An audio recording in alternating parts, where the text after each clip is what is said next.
जगाचा पोशिंदा, ज्याच्या जीवावर तुम्ही आज हाय जिंदा. आमचा मजबूत हाय खांदा अन माणुसकी जिंदा, जसा जुन्या पुराण्या एखाद्या वाडाचा बुंदा. अरे बोलतोय मी या जगाचा पोशिंदा.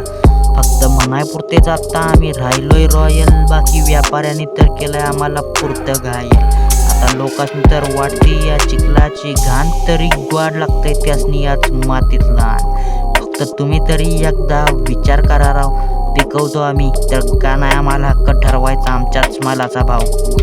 आमची पैरण घामानं भिजली तवा तुमची ताट सजली, हाड आमची शेतात झिजली पण मेहनत मात्र व्यवहारात कुजली.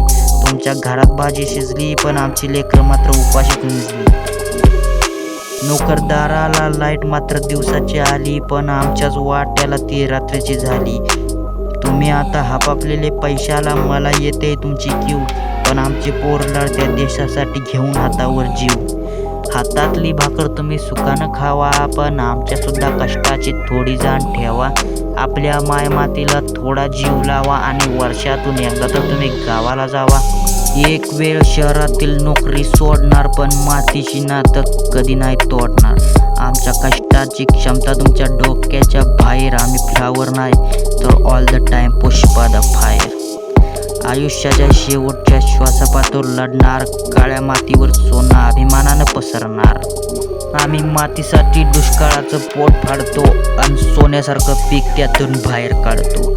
सहज रोखणार आम्ही आमच्या डोळ्यातलं आसू, पण कमी नाही होणार ह्या चेहऱ्यावरचा हसू. आम्ही दरवर्षी जमीन आनंदानं कसू, आमच्या मायमातीला मायेच्या उभं जपू. तुम्ही काय देता आम्हाला कर्जमाफी, आमच्या मालाला फक्त भाव द्या, हे जग चालवायला फक्त आम्हीच काफी. आणि हो, किती जरी संकट आली ना तर एक गोष्ट लक्षात ठेव मित्रा, शेतकरी आहे मैदान सोडून कधी पळणार नाही, मनातली आस कधी ढळणार नाही, तोंडावरचं हसू कधी हलणार नाही, कष्टाला माग कधी सरणार नाही आणि जिंकल्याशिवाय जीव मी पण सोडणार नाही. आणि शिवरायांचा मावळा आहे दोस्ता, रक्तात लढ नाही, बरे जिंकलो नाही तर चालल पण हारणार नाही.